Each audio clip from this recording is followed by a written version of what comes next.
सात्विक आहार करें, जो ऋतु की सब्जी है उसी का प्रयोग करें, ऋतु के फल का ही प्रयोग करें, जो ऋतु का नहीं है उस फल का प्रयोग न करें, जो केमिकल आदि डाल करके बहुत वर्ष, महीने 2 महीने 4 महीने तक बाद में भी चलाए जाते हैं। अब जैसे ऋतु नहीं है किसी फल का और वो फल है तो वो हमारे योग्य नहीं। ऋतु का फल भले हो, जैसे आंवला या कोई भी ऐसा आपको खट्टा नहीं लग रहा, तो आपके ब्रह्मचर्य की हानि नहीं होगी, क्योंकि ऋतु का फल है और प्रकृति वैसे देती जैसे शरीर की आवश्यकता होती है।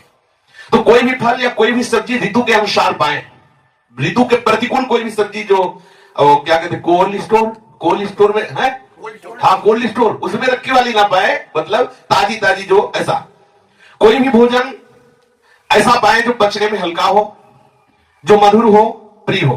गेहूं की रोटी, चावल, जौ की रोटी, साठी, मूंग, अरहर, चना, दूध गाय का, थोड़ा घी, चीनी, सेंधा नमक, शकरकंद और शुद्ध ऋतु के फल व सब्जी, ये आहार कभी आपके ब्रह्मचर्य को दूषित नहीं होने देगी, पर्याप्त है। अब अगर बढ़िया ये सात्विक आहार मिले तो शरीर भी स्वस्थ रहेगा, बुद्धि भी स्वस्थ रहेगी, और राजसी आहार जाते ही काम का अंदर स्फुरण होने लगेगा। अत्यंत उष्ण गर्मागर्म एकदम निकल रहा है, गर्मा नहीं साधक को पाना, जब तक धुआं निकलता हो तब तक नहीं पाना, धुआं थोड़ा निकल जाए, वो एकदम नहीं लोग निकलते हैं एकदम गर्मा, ये साधक के लिए ब्रह्मचर्य के लिए हानिकारक। कड़ुआ, एकदम कड़ुआ बिल्कुल नहीं पाना, एकदम तीखा नहीं पाना, बहुत नमक पड़ा हुआ नहीं पाना, अत्यंत मीठा अधिक मीठा नहीं पाना, रूखा एकदम नहीं पाना, चटपटा नहीं, खट्टा आम की खटाई ये खटाई नहीं, और अधिक तेल युक्त, दोष युक्त, गरिष्ठ पूड़ी कचौड़ी मालपुआ समोसा ये नहीं, जो कचौड़ी पूड़ी मालपुआ ये लाल मिर्च बिल्कुल नहीं, हींग नहीं, विशेष तेल का प्रयोग नहीं, प्याज लहसुन का तो किसी भी तरह से प्रश्न नहीं, गाजर नहीं, उर्द नहीं, सरसों का अधिक सेवन नहीं, कोई भी मसाला नहीं, मांस मछली कछुआ अंडा शराब चाय कॉफी कोकीन चरस चंडू ये सब नहीं। ये आहार पाते ही आपको चंचल बना देगा, कामी बना देगा, क्रोधी बना देगा, लालची बना देगा, पापी बना देगा, आप पाके देख लीजिए पक्का। जो ये अत्यंत उष्ण कड़वा तीखा नमकीन अत्यंत मीठा रूखा चटपटा खट्टा तेल युक्त दोष युक्त गरिष्ठ पूड़ी कचौड़ी मालपुआ खट्टा लाल मिर्च तेल हींग प्याज लहसुन गाजर उड़द सरसों मसाला मांस मछली कछुआ अंडा शराब काफी डाफी और कोकीन और चरस और चंडू और सब ये सब पाने वाले कभी ब्रह्मचर्य नहीं रह सकते। इनसे निश्चित पाप के आचरण बनेंगे, रोग शोक दैन्य बढ़ेगा, आयु तेज सामर्थ्य सौभाग्य नष्ट होगा। राजसी पुरुष कभी ब्रह्मचारी नहीं हो सकता। और तामसी राजसिक आहार भी मिलता है, तामसिक आहार में जब अधिक मात्रा में गर्मा गर्म पाया जाता है तो तामसिक ही हो जाता है। इसके अलावा जो बासी भोजन है, जो रसहीन भोजन है, जो दुर्गंध युक्त भोजन है, जो जूठा भोजन है, सड़ा हुआ भोजन है, जिस तेल में कई बार पकवान बनाए गए हो उस तेल में बना हुआ, ये सब तमोगुणी भोजन है। भले एक बार निकल गया 2 बार निकल उसी में निकाल, अब दुकानों में तो यही होता है, उसमें थोड़ी कि एक बार निकाल के घी हटा दिया या तेल हटा दिया, वो तो जब तक उसमें जान रहेगी, मक्खी भी गिरी तो पड़ी रही 24 घंटा, दूसरे दिन छन्नी से निकाल लिया, उसका भी रस उसी में गया और बन के गरम गरम जलेबी आई, बोले जय राधा वल्लभ लाल के चक बहुत संभल के भाई। एक घी या तेल के पदार्थ जो जिससे कई बार निकाला जा चुका है वो पकवान तमोगुणी हो जाता है, घृणित हो जाता है, निंदनीय हो जाता है, उसे नहीं पाना चाहिए। तामसिक आहार बिल्कुल ब्रह्मचर्य के लिए घातक है और राजसिक आहार भी। तामसिक आहार पाने वाला वो राक्षस बन जाता है, उसके अंदर पूरी राक्षसी वृत्ति होती है। ऐसा पुरुष सदैव रोगी दुखी बुद्धिहीन क्रोधी लालची आलसी दरिद्र अधर्मी पापी और अल्पायु होता है। जो हस्त क्रिया के द्वारा वीरपात करता रहता है वो अकाल मृत्यु को निश्चित प्राप्त हो जाएगा, मरेगा, क्योंकि महत अपराध बंद। वो मत समझो कि अपराध नहीं बन रहा, वो अकाल मृत्यु को प्राप्त होगा, उसके अंदर ऐसे भयंकर रोग पैदा हो जाएंगे, परेशान हो जाए। डरो वैसे ही मरना है, काय को ऐसे मर रहे हो। राधा राधा रटो, नियम से चलो, एक बार निश्चय कर लो मुझे हर जन्म सहना है, प्रभु की प्राप्ति के लिए मैं हर कष्ट सहूंगा, ऐसा भाव कर लो। और फिर सात्विक भोजन भी जब पा रहे हो तो विचार बिल्कुल ठीक होने चाहिए। भोजन पाते समय कोई ऐसा दृश्य जिससे आपके विचार गंदे हो, कोई ऐसा पढ़ना जिससे विचार गंदे हो, कोई ऐसी वार्ता करना या कोई अंदर ही अंदर विचार गंदे करते हुए सात्विक आहार भी पाओगे तो आपकी बुद्धि पतित हो जाएगी। महापुरुषों ने ये अनुभव करके बताया है। भोजन पाते समय जो विचार होता है उससे रस बनता है, रस। उसी रस में आपके भाव जाते हैं, वही भाव आपकी नस नाड़ियों में जाकर के वैसे ही पूरे शरीर को प्रभावित कर देते हैं जैसे भोजन पाते समय हम विचार करते हैं। इसलिए बहुत सावधान, भोजन पाते समय यदि आपके पास चिंतन की भाववृत्ति नहीं तो आप बाहर से सत्संग लगा दीजिए, कीर्तन लगा दीजिए और उसको सुनते हुए प्रसाद पाए, बहुत बढ़िया। ये तो देखो कलयुग भगवान की कितनी कृपा है, भोजन पा रहे हैं, कोई महात्मा बोल रहा है, सत्संग आप बैठे सुन रहे हैं, बहुत बढ़िया है। यंत्र का आजकल तो बहुत बड़ी कृपा है। अगर कुछ नहीं तो नाम कीर्तन लगा दीजिए, प्रसाद पा रहे, नाम कीर्तन चल रहा, चतुरासी जी के पद चल रहे, ठाकुर जी की कोई वार्ता चल रही और हम प्रसाद पा रहे, तो हमारा सारा चिंतन सुनने में गया और प्रसाद पा रहे, वो हमारे अंदर भागवतिकता प्रकट करेगा। जो साधक ब्रह्मचर्य रहना चाहता हो, सबसे पहली बात है, वर्णन किया गया था कि एक बार भोजन, किसी ने प्रश्न किया कमेंट में कि एक बार भोजन तो शाम के दूध और कुछ फलाहार चल जाए। वैसे हमारी राय एक बार भोजन की नहीं है, अपने अपने अनुभव होते हैं। हमारी राय है आप भले 2 बार पाइए लेकिन आपका प्रिया प्रीतम से चिंतन हट के भोजन में न जाए। प्रिया प्रीतम आप एक बार पाते हैं, 14 रोटी दबा के पा लिए तो ठीक नहीं है, आप उसे 7-7 कर लीजिए, 6-6 कर लीजिए, 3-3 कर लीजिए, जितना आपसे बन जाए। भोजन का चिंतन नहीं होना चाहिए, भजन में भोजन विक्षेप ना बने, ना तो भूखे रहने में ना छके रहने में, ये साधक को खुद देखना है। और शरीर की बात, बोले 2 ही रोटी पानी है और वहां 2 रोटी छुंड से हो गई, पता ही नहीं चला कहां गई। अब हर चिंतन बन रहा कि कब 6 बजे 2 और मिले। भैया हमें ऐसी साधना में कोई भी लगाव नहीं है, 2 की जगह चुपचाप 4 डालो, राधा राधा जपो 6 घंटे 8 घंटे, फिर आओ तो फिर 2 डालो, इसमें कोई हानि नहीं होने वाली। लेकिन उसका चिंतन बने वो हानि का, जैसा हमें कुछ संतों से भी सुना और कुछ अपने भी हृदय की बात कि बड़ी शीतलता मिलती है जब प्रभु का चिंतन होता है और बड़ी जलन होती है जब विषय का चिंतन होता है। यदि रोटी का चिंतन हो तो ऐसा व्रत आग लगे, हमें नहीं चाहिए वो व्रत, हमें श्री जी का चिंतन चाहिए। तो थोड़ा ये देख करके कि आपका चिंतन भोजन का ना हो, इतना भोजन ना बहुत कम हो, युक्ताहार क्यों प्रभु ने लिखा है, इसीलिए लिखा है। 2 समय भोजन बहुत बढ़िया रहता है। पहला भोजन 10 से लेकर 1 बजे के बीच में हो जाना चाहिए, इसके पहले कोई भी चाय नाश्ता ये सब नहीं होना चाहिए, पक्का। 2 बार तो फिर 2 ही बार है, आपको जो भी पाना है वो सब लेकर, हमने ऐसे संतों के दर्शन भी किए हैं कि जैसे कोई कुछ दे रहा है और उस आश्रम में है तो लेके रख लिया, लेकिन पाएंगे वो 1 बजे ही, बीच में नहीं कि जो मिला वो बताते ऐसे थोड़ी थोड़ी देर बंदर की तरह मुंह चलता रहे, साधकों का नियम नहीं है, उसे रख लीजिए। आप 2 ही बार पाए तो सिर्फ 2 ही बार पाए, 1 बार पाए तो सिर्फ 1 बार पाए, जो भी पाना है 1 बार पाए, जो भी पाना है 2 बार पाए, वो नियम आप रखें। दिन का भोजन 10 से 1 बजे के बीच में हो जाना चाहिए और रात्रि का भोजन 8 बजे के पहले ही हो जाना चाहिए, 8 बजे के बाद नहीं होना चाहिए। 8 बजे के बाद उसमें पचने में दिक्कत पड़ेगी, कब्ज बनेगा, ब्रह्मचर्य घातक बात होगी।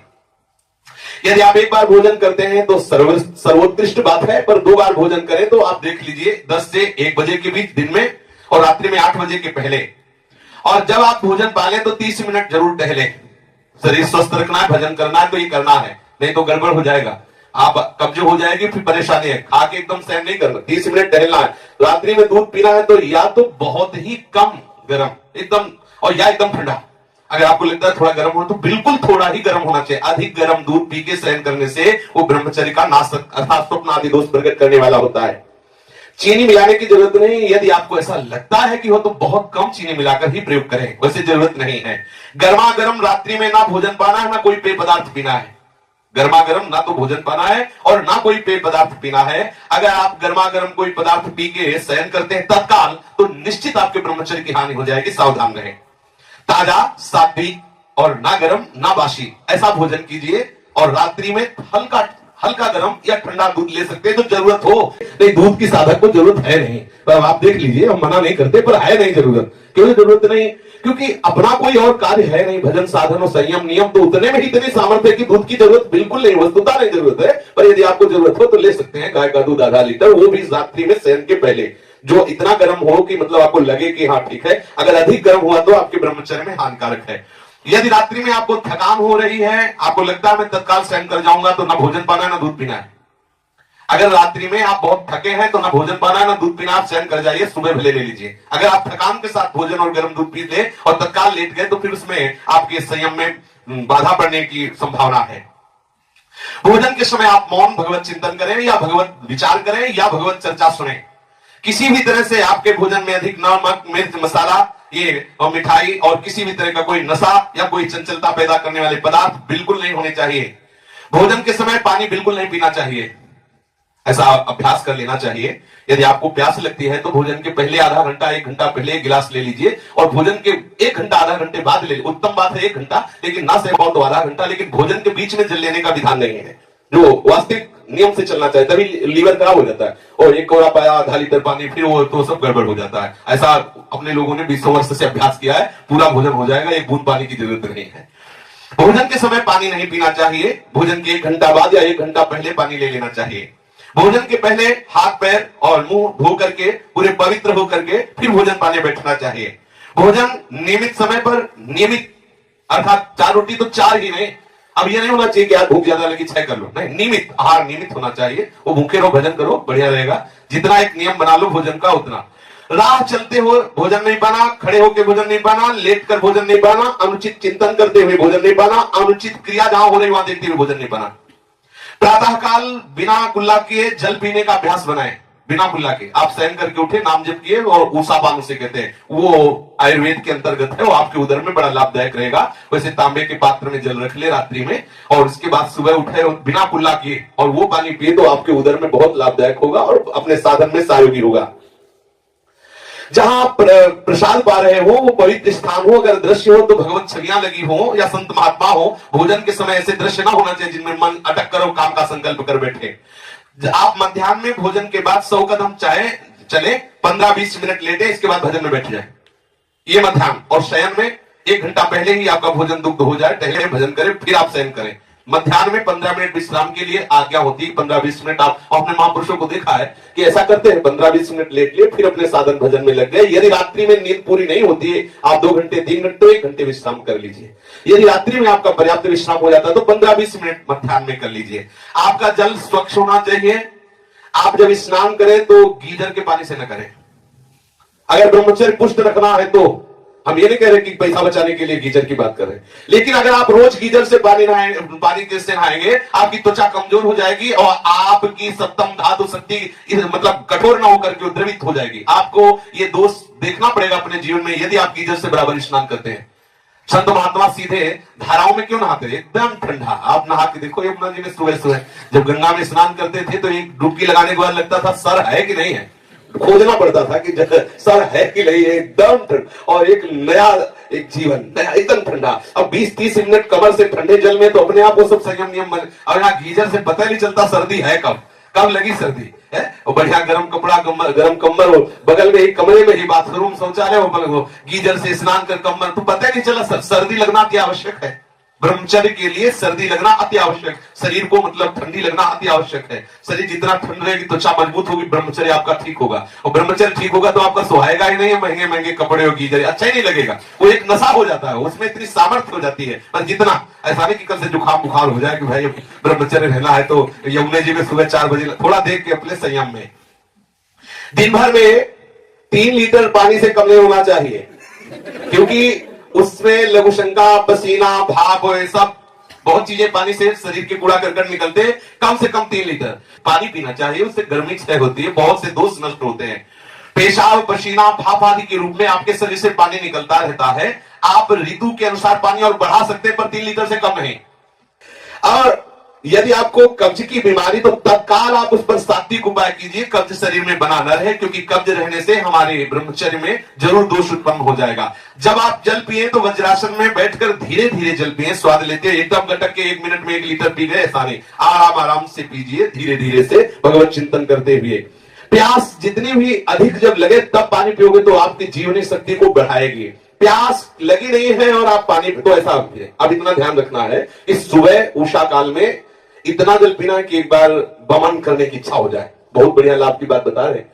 एक बार इतना पानी पिए सुबह कि ऐसा लगता है उल्टी हो जाए, भले ना हो, अगर हो जाए तो और बढ़िया बात है। थोड़ा और सहारा दे दीजिए, अंदर की गर्मी निकल जाएगी, साधक को साधना करने में बड़ा सहयोग मिलेगा। सुबह पानी जरूर खाली पेट पिए, फिर प्रसाद पान जितना मांगे उसके अनुसार। 3 लीटर तो बहुत सरल बात है। ब्रह्मचर्य के लिए पानी अति आवश्यक है, कब्ज निवारण के लिए पानी अति आवश्यक है।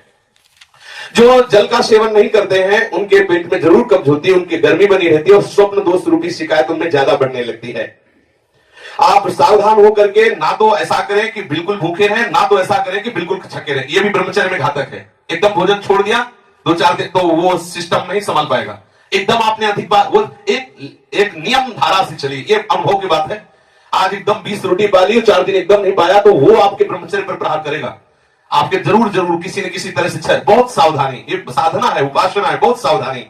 आप खड़े खड़े कभी पानी न पिए, लेटे हुए पानी न पीजिए, क्योंकि खड़े पानी पीने से और लेटे लेटे पानी पीने से शरीर में रोग होने की संभावना है। प्रातःकाल उठते ही तांबे के लोटे में रखा हुआ रात भर का बासी जल पीने से बड़े बड़े रोग शांत हो जाते हैं, मन प्रसन्न होकर भजन में लगता है। आप भगवत मार्ग के पति को या संसार मार्ग के पति को, दोनों के लिए ब्रह्मचर्य अति आवश्यक है। शेष चर्चा आगे। श्री राधा वल्लभ लाल की।